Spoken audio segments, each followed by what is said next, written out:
Bonjour tout le monde, dans cette vidéo nous allons voir comment l'école favorise l'égalité des chances. Je vous rappelle une citation de Jules Ferry, « L'inégalité d'éducation est un des résultats les plus criants et les plus fâcheux au point de vue social du hasard de la naissance ». Autrement dit, l'école doit pouvoir pallier le fait que, en fonction de l'origine sociale des individus, il n'y aura pas les mêmes probabilités de réussite scolaire et surtout, in fine, professionnelle.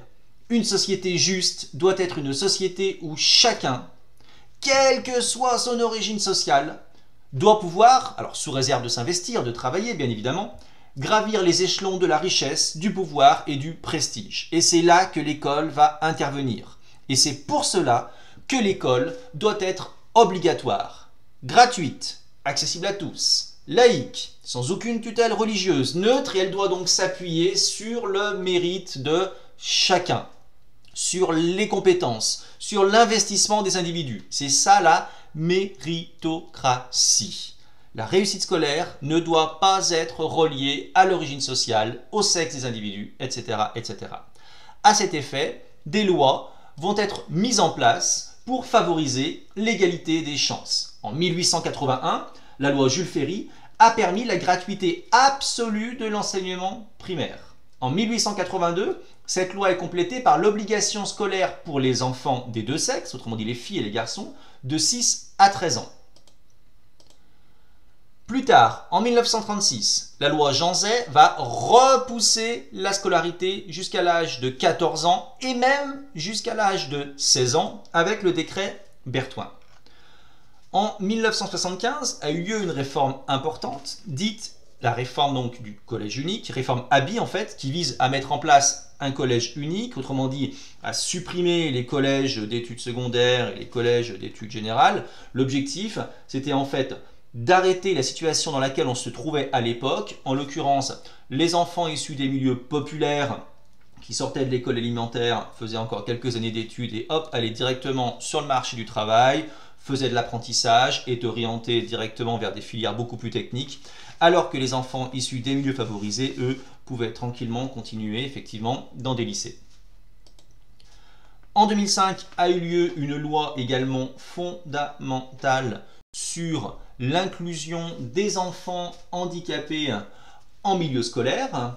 Autrement dit, l'objectif est de considérer que tous les enfants qui sont porteurs d'un handicap physique ou mental ont droit à une scolarisation en milieu ordinaire. Ça, c'est fondamental.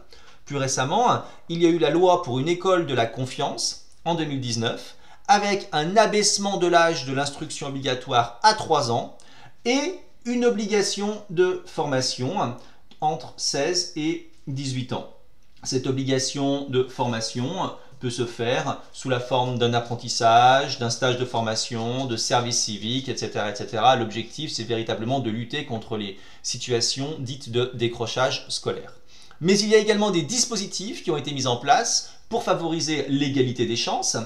En 1981 ont été créés les ZEP, les zones d'éducation prioritaire, qui visaient en fait à donner davantage de moyens aux établissements scolaires qui se trouvaient dans des situations dans des zones géographiques qui étaient caractérisées par davantage de problèmes économiques et sociaux.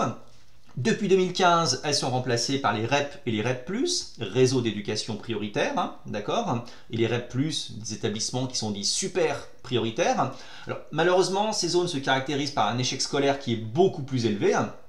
Pour lutter contre cela, a été mise en place en fait un certain nombre de choses qui s'inscrivent dans une logique de discrimination positive. Autrement dit, l'objectif est de donner davantage de moyens à ces établissements scolaires pour pouvoir favoriser la réussite de leurs élèves. Par exemple, il y aura moins d'élèves par classe, dédoublement progressif des CP CE1 depuis la rentrée 2017, un meilleur suivi pédagogique, davantage de moyens financiers, etc.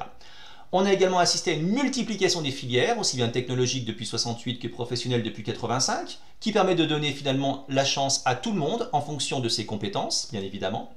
Et enfin, la poursuite d'études a été favorisée grâce à la mise en place de bourses d'études ou alors la création de conventions éducation prioritaire, comme a pu le faire donc Sciences Po, la création d'internats d'excellence qui vont permettre à des individus qui s'interdisaient d'aller dans certaines filières de finalement y aller et réussir.